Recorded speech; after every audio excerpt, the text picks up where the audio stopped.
You think last words are always quiet, peaceful goodbyes, but sometimes they're sharp, strange, even defiant. Today, we're diving into the final moments of unforgettable actresses, women who commanded the screen and left us with parting words that still echo. Some made us laugh, others cry, but none of their stories end the way you'd expect. She made millions laugh for decades, but Lucille Ball's final words weren't punchlines. After suffering a ruptured aorta, Ball was rushed into emergency surgery. She survived the operation, but days later, her heart failed. Surrounded by nurses in her hospital room, she looked up and said, "My Florida water," a simple phrase, likely referring to a floral cologne she loved, but strangely haunting. Some think it was a request for comfort, others, a slip into memory. Either way, it was the last thing she ever said. For a woman who gave us endless joy as Lucy Ricardo, her final moment was quiet and oddly poetic.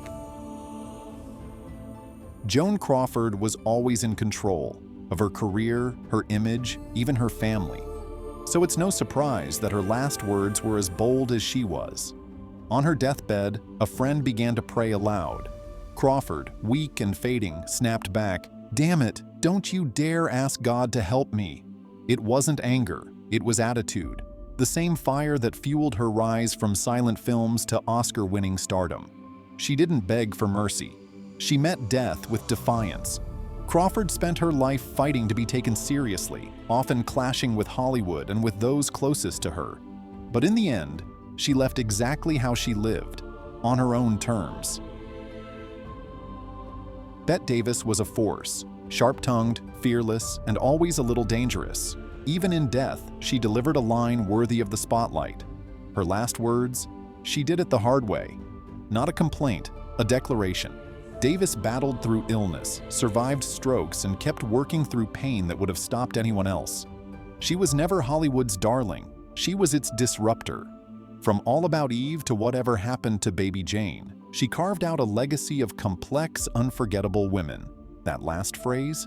It wasn't about regret. It was about pride. Bette Davis didn't want the easy path. She wanted one worth remembering.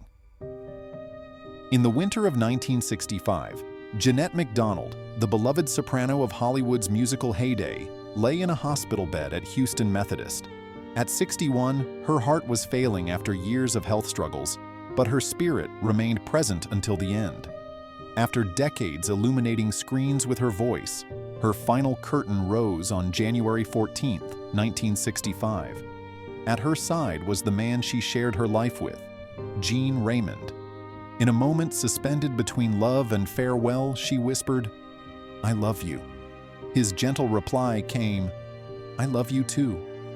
Then, with a long, soft exhale, she slipped gently away, head tilting onto the pillow. In that final exchange was everything.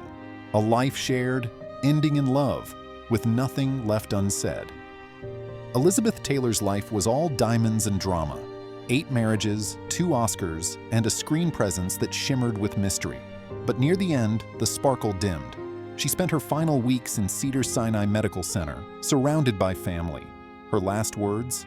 "My body is tired." Simple, human, and honest. It was the kind of truth she rarely showed in public. Taylor had battled heart failure and pain for years, yet remained glamorous to the end, appearing at events in gowns and jewels, always camera-ready. But in private, her strength was fading. Her final words weren't grand or poetic. They were real, and they said everything. Naya Rivera's final moments were heartbreakingly raw. Known for her fierce, funny, and vulnerable portrayal of Santana on Glee, Rivera had taken her young son, Josie, on a boating trip to Lake Peru. Hours later, he was found alone, asleep on the boat. Days passed before her body was recovered, but in that small window, her son remembered her last words. As the current pulled them apart, Naya shouted his name. That was it. Not fear, not panic. Just one last act of love. Her final breath went to making sure he survived. Naya Rivera was just 33. Her career was still rising, but in the end, her greatest role wasn't on camera. It was as a mother doing everything she could to protect her child.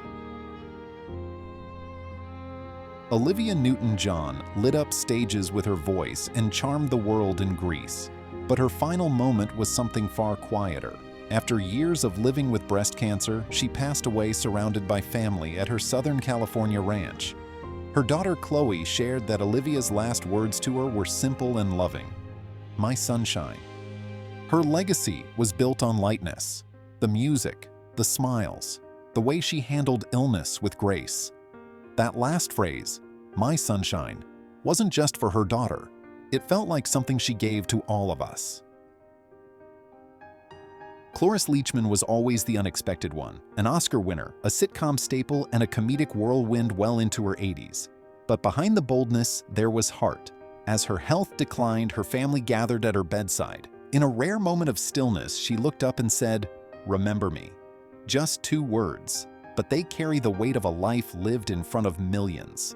And for a woman who defied aging, comedy norms, and Hollywood expectations, it was the perfect sign-off. Not desperate, not dramatic, just Cloris being Cloris.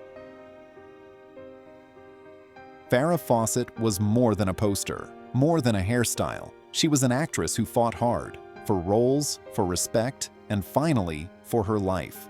In her final days, as cameras rolled for a documentary she co-produced about her cancer battle, Farrah looked at her friend and said, "Why aren't you filming this? This is what cancer is." Not bitterness, just brutal honesty. She wanted people to see the truth, the pain, the courage, the raw reality of dying. Farrah Fawcett didn't flinch in the spotlight. Even at the end, she turned the camera on herself, so others could understand what strength really looked like. Brittany Murphy's death was sudden, shocking, and deeply tragic. At just 32, the star of Clueless and 8 Mile collapsed in her home after days of illness.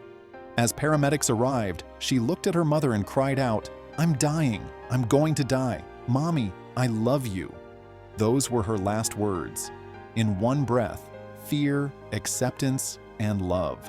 Her death sparked endless questions, theories, even conspiracy, but none of that overshadows the heartbreak of her final moment. Aaliyah had just wrapped filming a video in the Bahamas. Before leaving, she spoke to her partner Damon Dash. Though uneasy about the small plane, she told him, "You know, I gotta do it." Those were her last recorded words. What followed is tragic. The overloaded plane crashed shortly after takeoff, killing everyone aboard. Some accounts suggest Aaliyah may have felt unwell, even falling asleep after taking a pill, and may have been helped or possibly carried on board while incoherent. These details, however, remain speculative and are not conclusively verified. Her final clear words weren't fearful. They were matter of fact. They spoke of determination, not knowing there would be no next chapter. Sharon Tate's last words are almost too painful to speak aloud. 8 months pregnant, the rising actress and wife of director Roman Polanski was murdered by followers of Charles Manson. During the horrific attack, she begged them, "Please let me have my baby." It was a plea, not just for her life, but for another one that never had a chance. That sentence has haunted generations, because behind every shocking headline was a woman with hope, love, and a future that ended far too soon. Ava Gardner, the femme fatale who conquered Hollywood with her beauty and defied it with her grit, spent her final years in quiet decline. Her longtime maid and friend Carmen stayed by her side through it all. In her last moments, Ava looked at her and said, "Carmen, I'm so tired." It wasn't dramatic. It wasn't glamorous, just exhaustion from a life filled with love, pain, fame, and loss. She'd lived hard, loved harder, and for once, she was ready to rest. Those few words said more than any headline ever could. Selena's final moments felt like a scene from a movie, except it was all too real. She met with Yolanda Saldivar at a Days Inn motel in Corpus Christi to retrieve financial documents. As she tried to leave room 158, Yolanda pulled a .38 caliber revolver and fired. The bullet struck Selena in her upper right back, near the shoulder blade, severing a major artery. Despite the excruciating wound, Selena ran toward the lobby, leaving a trail of blood behind her. With her last strength, she managed to say, "Yolanda, room 158." In March 2025, nearly 30 years later, Yolanda was eligible for parole, but the Texas Parole Board denied her request. Her next parole review is scheduled for 2030. Rebecca Schaeffer was a promising young actress and model, just 21, with a future on the rise. On July 18, 1989, a stalker rang her doorbell and shot her at point-blank range in the doorway of her West Hollywood apartment. Her final agonized words were captured in the killer's own account. First, a cry of pain, "Ouch!" Then desperate repetition, "Why? Why?" Even as death closed in, those two words spoke volumes: confusion, fear, disbelief. Her death sparked shockwaves. It prompted California to pass its first anti-stalking law and led to stricter privacy rules, including the Federal Driver's Privacy Protection Act that limited access to DMV records. Her last words were a cry, but the laws that followed became her legacy. Some whispered, some cried out, others tried to warn us.